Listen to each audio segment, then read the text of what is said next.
that's, to me, ultimately, that's what sucks. The fact that these companies took advantage of it as much as possible and didn't take one step back to say, well, are we actually doing the correct moral thing? No, it's just profits, profits, profits, profits. And I know in the end it's an So, organization. They're not there to care about you and your life. So, it makes sense that we are where we are. so Swinny, no natural segue here that I can find. I'm actually shocked that you haven't spoken more about wrestling in the podcast, given you are a huge wrestling fan.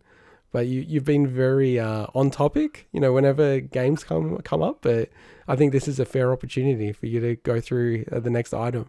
Yeah, so honestly, there hasn't probably been a natural way to feed it in because there hasn't really been any positive news about wrestling in video games in a long time until this week.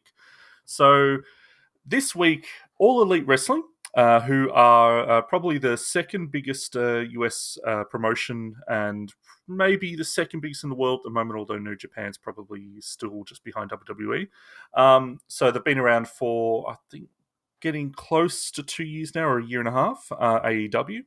They had a mock tech conference this week to unveil their long-awaited video game lineup. Well, we thought just one video game. And the mock tech conference was hosted by some of their biggest stars, including their vice presidents as well as their stars, Kenny Omega and Cody Rhodes. And it was actually quite humorous. I think Kenny Omega was dressed up like Steve Jobs, and then along comes Britt Baker, another one of their stars. She's also dressed like Steve Jobs, and they kept interrupting each other, and then Cody Rhodes shows up. So it was obviously playing off the whole Apple one more thing kind of thing.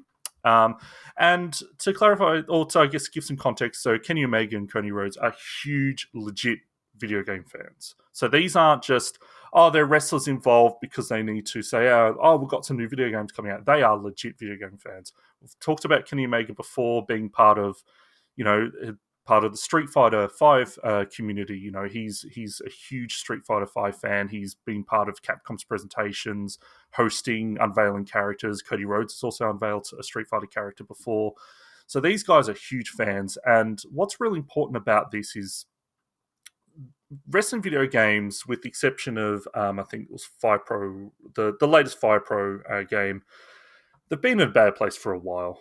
So the biggest, player in the game is WWE, of course. And then you talk about their 2K series. They had their recent, was it Battlegrounds, I think it was called, that just didn't look... Yeah, I think Battlegrounds 2 maybe, or WWE Battlegrounds. It was Battlegrounds, but it was kind of like an All-Stars 2, so that, over-the-top arcadey look. But generally it's always been WWE 2K for the last, for the last 5, 6, 7 years or so. So there hasn't really been much out there for people that love some just classic, well-playing wrestling games like they were in the N64 days and the early PlayStation days. And that's really important because right at the top of this conference, Kenny Omega's name-dropping No Mercy. Fire Pro, which is, not so much known as 64 series, of course. That's across multiple generations, but No Mercy is almost like the epitome of classic wrestling games. It was the fourth in the series of the Aki produced developed games on the Nintendo 64. And they announced not only a console game, but 2 mobile games. But the console game actually has the involvement of the director of No Mercy, Hideyuki Iwashita. So, and Omega's the creative director. So they're definitely feeding into, hey, we know everyone doesn't like wrestling games anymore. They've taken the fun out of them. They're just, they're loaded with microtransactions. We want to make a game basically like No Mercy. And kind of Fire. People love Fire Pro and stuff. So there's a segue right there. Yeah. So that's really, really cool. Now, Yukes are actually handling development. So Yukes were working on the WWE 2K series up until 2K19. Then 2K themselves took over the reins of that, and Yukes got ousted for various reasons. So they're actually involved, which means you've got a lot of development pedigree here, but hopefully, and Yukes go all the way back to the SmackDown games on the PlayStation and everything. And the other 2 games they announced one was a mobile general manager booking sim, which is pretty cool, and also a mobile casino game, which I'm not a fan of, but weirdly, it kind of fits within AEW's theme because all their pay-per-views are Double or Nothing, All Out is very casino themed. But the idea of, okay, I have no idea, I didn't look into it, is that a real game where you're spending money and stuff? I have no idea. I honestly don't care about that. But the booking seems pretty cool because it's likely in the spirit of the Extreme Warfare series, which date back to like 1995. I used to use them all the time.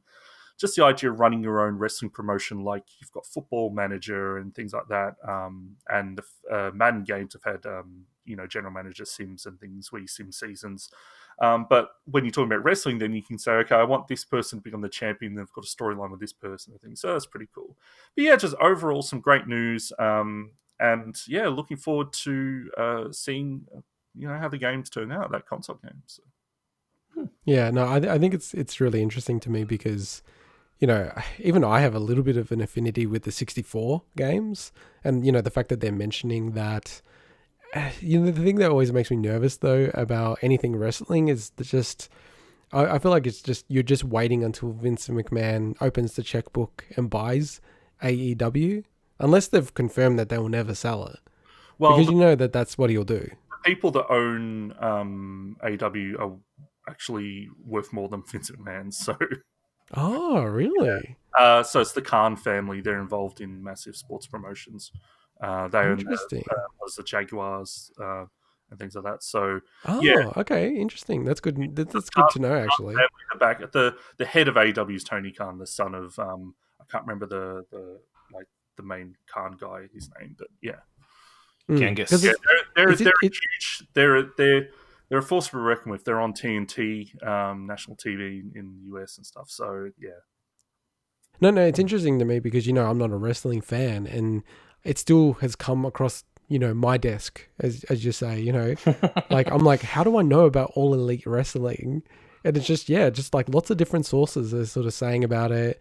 And I think given how from what I understand, where WWE is perceived in the marketplace these days, like I hear everyone talking about it's not as good as it used to be. The storylines aren't as good. The way they're treating the wrestlers. I saw even the other day that a wrestler was fired within 10 minutes of saying on Twitter that she supports unionization. Yeah, there's a lot in that story that kind of the timing, I think, was very coincidental with that, but definitely would have had an impact. But look, it's horrible. Like it's everything around that, and I could rant on for a long time about that. So all I'll say in regards to AEW, that if people used to love wrestling and kind of fell out of love with it, or just didn't like what WWE has been doing for a long time, give them a shot. AEW is actually really, really fun, and has some huge cool stars in it. So.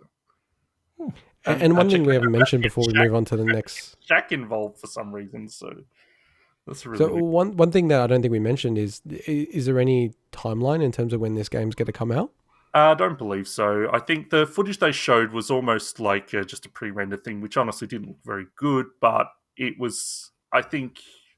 Yeah, they didn't give really any indication around a release date or anything there, but I would say probably expect it sometime in 2021. So. Okay. Yeah, no, cool. It sounds like something that you'll definitely pick up. Did you guys ever see the video? That Vince McMahon meme thing where he's falling off his chair? Yes. It's three or four slides. I only actually saw the video that's from recently, and it wasn't particularly easy to find for some reason. Oh, you mean the actual source? The actual source of it, yeah. It's I don't know if have you guys seen the actual source? Swinny probably has. Yeah. Okay. I never saw it. I want to move on to the next topic. And we have spoken about this extensively on the podcast, and I've stopped joking around Swinny being the Hall of Famer, but